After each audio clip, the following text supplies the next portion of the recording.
ಯಲ್ಲಿ ಒಂದು ಧರಣಿ ಸತ್ಯಾಗ್ರಹದ ಒಂದು ವೇದಿಕೆಯನ್ನು ಸೃಷ್ಟಿ ಮಾಡಿ ಮೊದಲು ಬಿಜೆಪಿ ಸರ್ಕಾರವಿದ್ದಾಗ 9 ವಿಶ್ವವಿದ್ಯಾಲಯಗಳನ್ನು ಸ್ಯಾಂಕ್ಷನ್ ಮಾಡಿ ಅದನ್ನು ಇಲ್ಲಿಯವರೆಗೆ ಸುರಳಿತವಾಗಿ ನಡೆಸಿಕೊಂಡು ಬಂದಿದ್ದಾರೆ. ಈಗ ಇರುವಂತಹ ಒಂದು ಸರ್ಕಾರ ನಮ್ಮ ಸರ್ಕಾರಕ್ಕೆ ಒಂದು ಈ ವಿಶ್ವವಿದ್ಯಾಲಯದಿಂದ ಆರ್ಥಿಕ ನಷ್ಟವಾಗುತ್ತದೆ, ನಮ್ಮ ಸರ್ಕಾರ ನಡೆಸಲಿಕ್ಕೆ ತೊಂದರೆಯಾಗುತ್ತದೆ ಅನ್ನುವಂಥ ಒಂದು ದೃಷ್ಟಿಕೋನವನ್ನು ಇಟ್ಟುಕೊಂಡು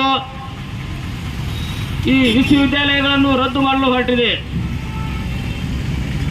ಈ ರದ್ದು ಮಾಡಲು ಹೊರಟಿರುವಂತಹ ಒಂದು ಕ್ರಮ ಇದು ಒಳ್ಳೆಯದಲ್ಲ. ನಮ್ಮ ಜಮಖಂಡಿ ತಾಲೂಕಾ ರೈತ ಸಂಘ ಹಾಗೂ ಕಬ್ಬು ಬೆಳೆಗಾರರ ಸಂಘದಿಂದ ಈ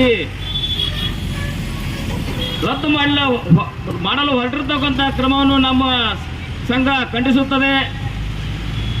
ಇದು ಈ ನಮ್ಮ ಭಾಗದಲ್ಲಿ ದೊಡ್ಡ ದೊಡ್ಡ ವಿಶ್ವವಿದ್ಯಾಲಯಗಳು ಇರುವುದಿಲ್ಲ. ಇಂಥ ಒಂದು ವಿಶ್ವವಿದ್ಯಾಲಯಗಳನ್ನು ನೀವು ತೆಗಿಬೇಡ್ರಿ.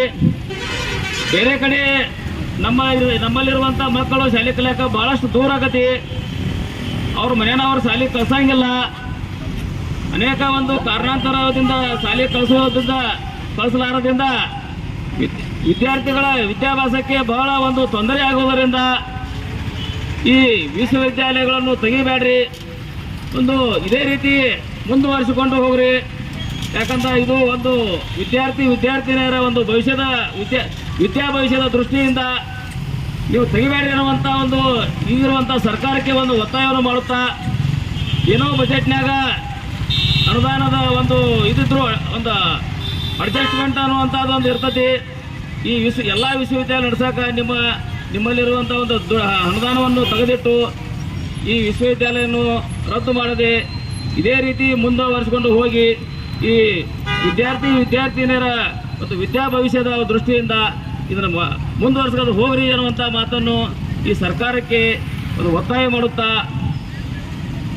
ಇಲ್ಲಿಯವರೆಗೆ ಮಾತನಾಡಲು ಅವಕಾಶ ಕೊಟ್ಟಿರ್ತಕ್ಕಂಥ ವೇದಿಕೆ ಮೇಲೆ ಇದ್ದ ಎಲ್ಲ ಹಿರಿಯರಿಗೂ ವಂದಿಸಿ ನನ್ನ 2 ಮಾತನ್ನು ಮುಗಿಸುತ್ತೇನೆ.